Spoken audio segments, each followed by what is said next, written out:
Sudipta AV নিউজে আপনাদের সকলকে স্বাগত। প্রথমেই চোখ রাখবো নিউজ হেডলাইন্সে।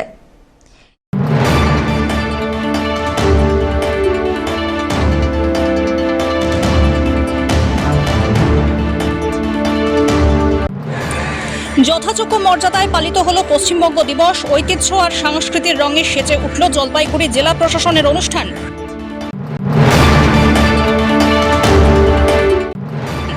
জামাই ষষ্ঠীতে যোগমায়া কালী মন্দিরে উপচে পড়া ভিড়, সন্তানের মঙ্গল কামনায় বিশেষ ষষ্ঠী পুজো।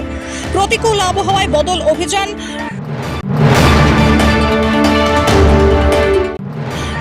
19,000 ফুটের অনামি শৃঙ্গ জয় করে ফিরল জলপাইগুড়ির অভিযাত্রী।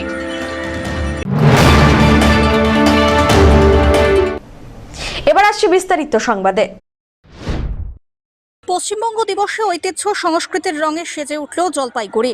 জেলা প্রশাসনের উদ্যোগে শনিবার যথাযোগ্য মর্যাদায় পালিত হলো পশ্চিমবঙ্গ দিবস। এই উপলক্ষে জেলা পরিষদের সভাগৃহে বর্ণাঢ্য অনুষ্ঠানের আয়োজন হয়। প্রদীপ প্রজ্বলনের মাধ্যমে অনুষ্ঠানের শুভ সূচনা করেন উপস্থিত প্রশাসনিক আধিকারিকরা। অনুষ্ঠানে পশ্চিমবঙ্গের ঐতিহ্য সংস্কৃতি গৌরবকে তুলে ধরা হয়। অনুষ্ঠানের শুরুতে প্রশাসনের আধিকারিকরা পশ্চিমবঙ্গের ইতিহাস, উন্নয়ন আর সাংস্কৃতিক ঐতিহ্য নিয়ে মন্তব্য করেন। তারা নতুন প্রজন্মের কাছে রাজ্যের সমৃদ্ধ সংস্কৃতি, মূল্যবোধ আর ঐতিহ্য তুলে ধরার উপরে বিশেষ গুরুত্ব দেন। অনুষ্ঠানে উপস্থিত ছিলেন সন্দীপ কুমার ঘোষ, সুজাতা কুমারী, বীণা পানি, রাজেশ রাঠোর সহ অন্যান্যরা।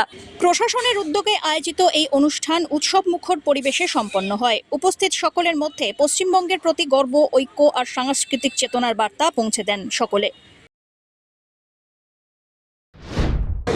আজকে 20 জুন পশ্চিমবঙ্গ সরকারের তরফ থেকে পশ্চিমবঙ্গ দিবস হিসেবে পালন করার জন্যে নির্দেশিকা দেওয়া হয়েছে। পুষ্প দিয়ে আমরা ওনাকে স্মরণ করলাম। এছাড়া বিভিন্ন সাংস্কৃতিক অনুষ্ঠান নিয়ে আমরা এসব করছি।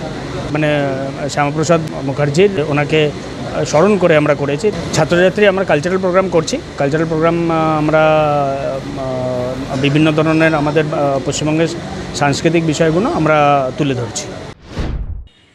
ধীমান রায়ের রিপোর্ট।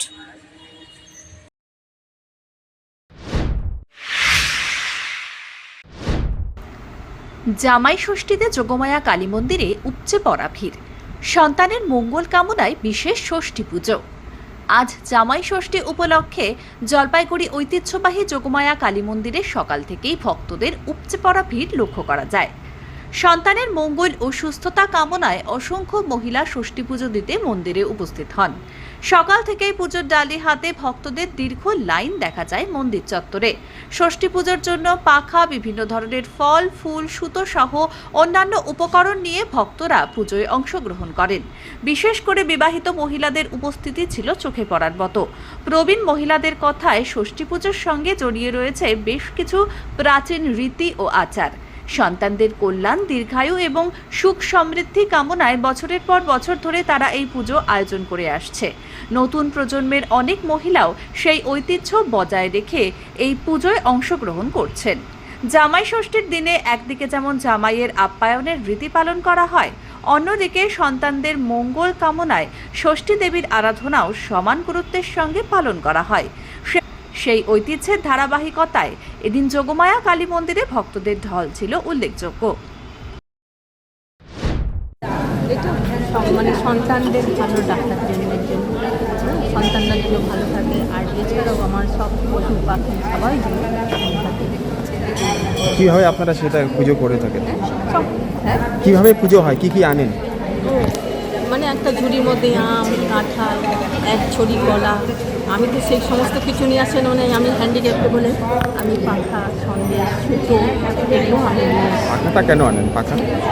পাখা কেন আনেন? পাখাটাকে ষাটের জন্য, সন্তানদেরকে ষাটের জন্য, ঠাকুরকে মা ষষ্ঠীর জন্য ষাটের জন্য।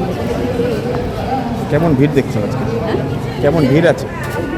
ম্যাক্সিমাম ভিড় আছে। অনেকক্ষণ পরে আমি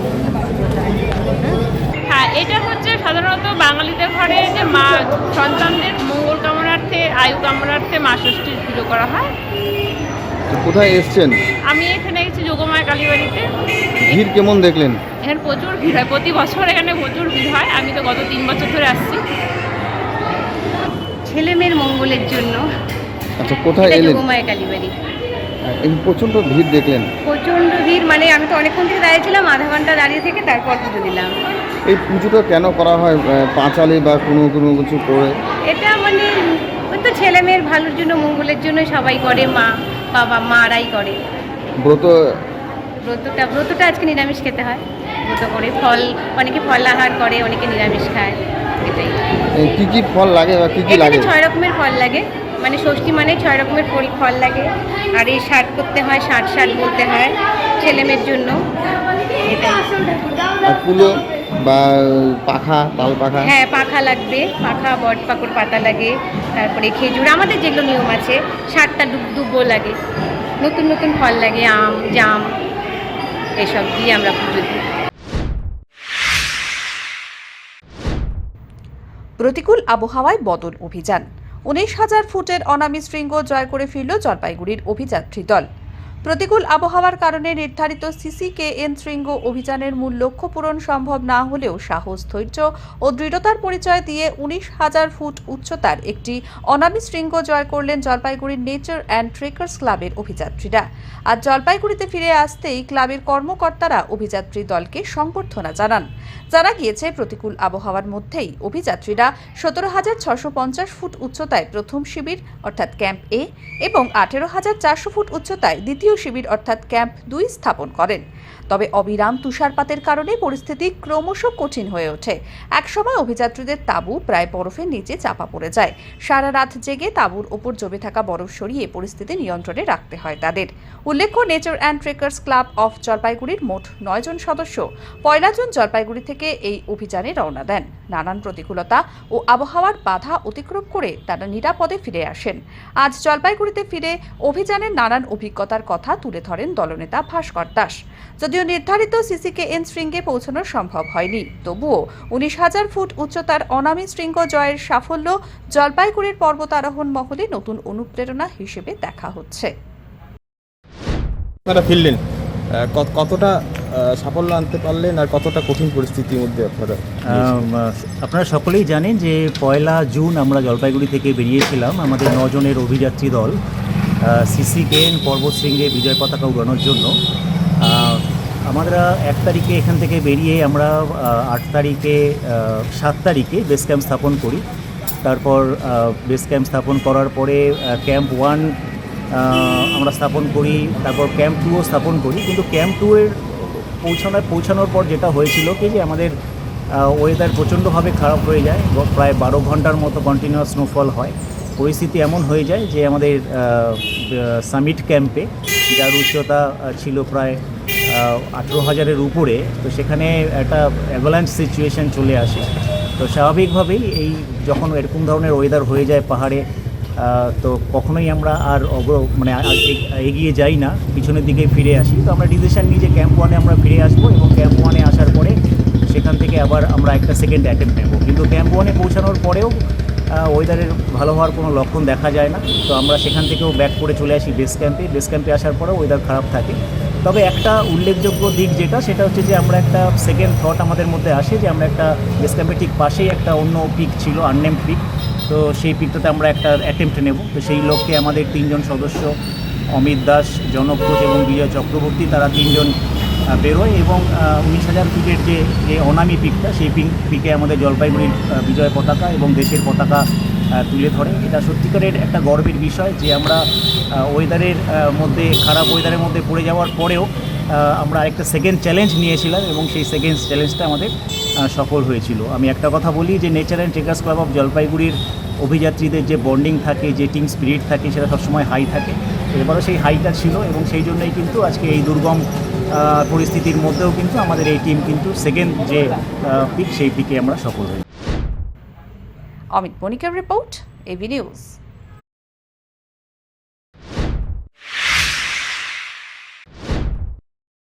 শিববন্দনায় যোগচর্চা। পশ্চিমবঙ্গ দিবসের অনুষ্ঠানে নজর কাড়ল সদর প্রাথমিক বিদ্যালয়ের ছাত্রীরা। পশ্চিমবঙ্গ দিবস উদযাপন উপলক্ষে বর্ণাঢ্য অনুষ্ঠানের আয়োজন করল জলপাইগুড়ি সদর প্রাথমিক বিদ্যালয়। নাচ, গান, কুইজ প্রতিযোগিতা সহ বিভিন্ন সাংস্কৃতিক অনুষ্ঠানের মধ্যেও বিশেষভাবে সকলের নজর কেড়েছে বিদ্যালয়ের ছাত্রীদের যোগ ব্যায়াম প্রদর্শনী। শিব বন্দনার সুরে ছাত্রীদের সুসমন্বিত যোগচর্চা উপস্থিত দর্শকদের মুগ্ধ করে। বিদ্যালয় সূত্রে জানা গিয়েছে, আগামী রবিবার আন্তর্জাতিক যোগ দিবস উপলক্ষে স্কুল প্রাঙ্গণে বিশেষ অনুষ্ঠানের আয়োজন করা হবে। সেখানে এই যোগ ব্যায়াম প্রদর্শনী আরও বৃহত্তর পরিসরে উপস্থাপন করবেন ছাত্রীরা। বিদ্যালয়ের প্রধান শিক্ষক অরূপ দে জানান, শিক্ষার্থীদের শারীরিক ও মানসিক বিকাশের লক্ষ্যে নিয়মিত যোগ চর্চার উপর গুরুত্ব দেওয়া হচ্ছে। আন্তর্জাতিক যোগ দিবসের অনুষ্ঠানে ছাত্রীদের এই পরিবেশনা অন্যতম আকর্ষণ হবে বলেও তিনি আশাবাদী। জানেন যে আমাদের বাঙালির অস্তিত্ব এবং আত্মপরিচয়ের এক গৌরব গাথা হলো পশ্চিমবঙ্গ দিবস। এই দিনটাকে আমরা বর্ণাঢ্য সাংস্কৃতিক অনুষ্ঠানের মাধ্যমে এবং কুইজ প্রতিযোগিতার মাধ্যমে উদযাপিত করলাম। তো বলছে এখানে যোগা দিবসও পালন করা হলো। হ্যাঁ, আজকে যোগার একটা প্রদর্শনী হলো। আগামীকাল যোগা, যেহেতু আন্তর্জাতিক যোগ দিবস আছে, সেই দিনটাও আমরা যথাযথ মর্যাদা সহকারে পালিত করব। তবু আমরা আজকে এই অনুষ্ঠানে, যেহেতু যোগ আমাদের আমাদের কৃষ্টির একটা অন্যতম অঙ্গ, সেই জন্যই করা হলো। পিনাকি শীলের রিপোর্ট, এভি নিউজ।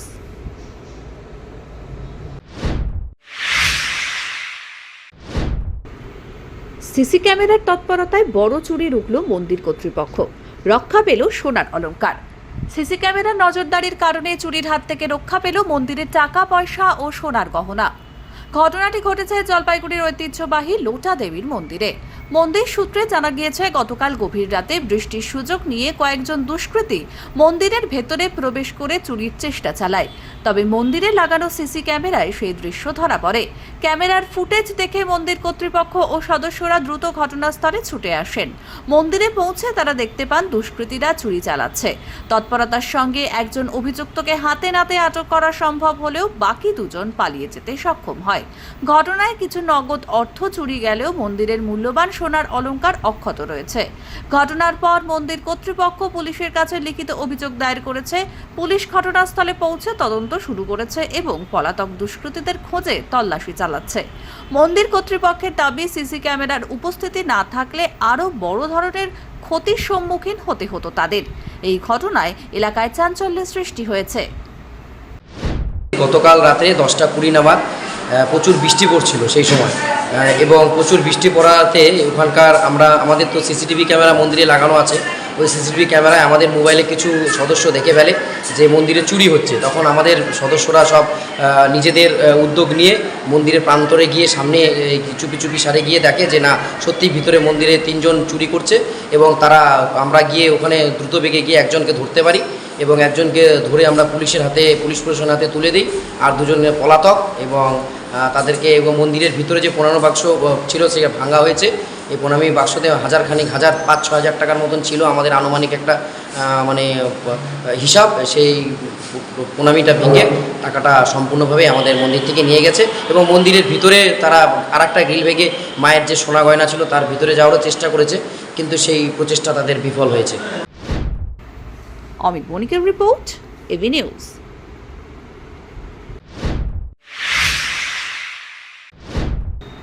জলপাইগুড়ির বোদাগঞ্জ ও রংথামালি সংলগ্ন তিস্তার চর এখন যেন বুনো হাতিদের নতুন আকর্ষণ কেন্দ্রে পরিণত হয়েছে। প্রায় প্রতিদিনই এই এলাকায় হাতির পালের দেখা মিলছে, যা স্থানীয় বাসিন্দা ও বন্যপ্রেমীদের মধ্যে নতুন করে আলোচনার বিষয় হয়ে উঠেছে। স্থানীয়দের মতে 2023 সালের পর থেকে তিস্তার বিস্তীর্ণ চরাঞ্চলে হোগলা ও ভাবনী ঘাসের পরিমাণ উল্লেখযোগ্যভাবে বৃদ্ধি পেয়েছে। পাহাড়ি অঞ্চল থেকে ভেসে আসা বীজ থেকেই স্বাভাবিকভাবে জন্মেছে এই ঘাস। বিশেষ করে হোগলা গাছের নিচের সাদা, নরম ও মিষ্টি অংশ হাতিদের অত্যন্ত প্রিয় খাদ্য হিসেবে পরিচিত। সেই খাদ্যের সন্ধানেই জঙ্গল ছেড়ে তিস্তার চরে চলে আসছে গজরাজের দল। শুধু খাদ্যের আকর্ষণই নয়, ঘাস খাওয়ার পর তিস্তার জলে স্নান করতেও দেখা যাচ্ছে হাতিদের। ফলে চরাঞ্চল এখন তাদের নিয়মিত বিচরণ ক্ষেত্রে পরিণত হচ্ছে। তবে এই পরিবর্তনের সঙ্গে বাড়ছে মানুষ হাতি সংঘাতের আশঙ্কাও। একসময় হাতি চলাচলের করিডোরের বড় অংশ বর্তমানে সবজি চাষের জমিতে রূপান্তরিত হয়েছে। ফলে হাতির আনাগোনা বাড়লে ফসলের ক্ষতির সম্ভাবনা নিয়ে উদ্বিগ্ন কৃষকেরা। বন্যপ্রেমী ও স্থানীয়দের মতে হাতিদের এই নতুন অভ্যাস পরিবেশগত পরিবর্তনের ইঙ্গিত দিলেও একই সঙ্গে মানুষ ও বন্যপ্রাণীর সহাবস্থান নিশ্চিত করতে কার্যকর পরিকল্পনার প্রয়োজনীয়তাও সামনে এনে দিয়েছে। দেখে যে হকলা আবার তোমার যে ভাবনি এগুলো খায়, তারপরে ভুট্টা টুট্টা থাকলে তো ভুট্টা খাইতো, এখন কি খাচ্ছে? এখন তো এই যে ভাবনি হকলা এগুলোই খাই, এগুলো কি কোন অংশটা খায়? যে নিচের যে ইয়ে মুড়ার শিকড়গুলো যে থাকে ওই অংশটা খাই। কেমন স্বাদ সেটা কি?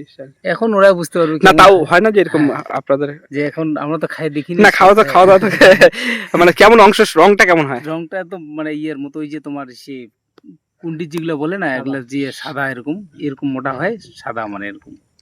এই টানেই হাতি আসে। হ্যাঁ এখন এইটা নিয়ে আসে। এটা কি 2023-এ যে বন্যাটা হলো হ্যাঁ তারপর থেকে আরো বেশি? এই পরের থেকে তো এইগুলো সব মনে করো যে হয়ে গেছে। এইদিকে এই এলাকায় তো ধান থাকে, ভুট্টা থাকে, এইসবে খায়। তার সাথে তার সাথে যখন ভুট্টা টুট্টা শেষ হয়ে যায় ওই কাশিয়া, হগলা, নল ওইগুলো খায়। এই কাশিয়া স্বাদ কেমন বা কি স্বাদ আর কেমন মিষ্টি পাবে। মিষ্টির জন্য Okay. কি কাশিয়ার কোন অংশটা খায়? কাশিয়া মাঝখানে খায়, মানে মাঝখানে যেটা উঠে আসলো সেটাই খাবে, মাথাটা খাবে না? মাথাটাই খাবে আর ওই নিচেরটা ওটা থেকে যায় অনেক সময়, আর যদি না থাকলে ওইটাকে উঠে খায়। আর হোগলা কিভাবে খায়? হগলা ওই কাশিয়ারের মতো খায়। হোগলা ধারালো না দুই পাশটাতে? না ধারালো থাকলেও ওদের কাছে ধারালো কোনো ব্যাপার না। অমিত বণিকের রিপোর্ট, এবি নিউজ।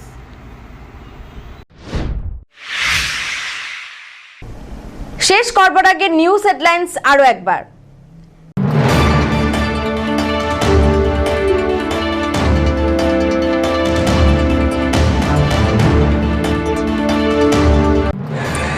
যথাযোগ্য মর্যাদায় পালিত হলো পশ্চিমবঙ্গ দিবস। ঐতিহ্য আর সংস্কৃতির রঙে সেজে উঠল জলপাইগুড়ি জেলা প্রশাসনের অনুষ্ঠান।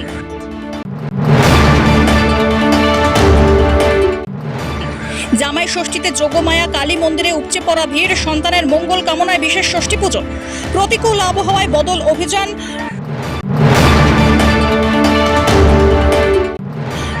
19,000 ফুটের অনামি শৃঙ্গ জয় করে ফিরল জলপাইগুড়ির অভিযাত্রী।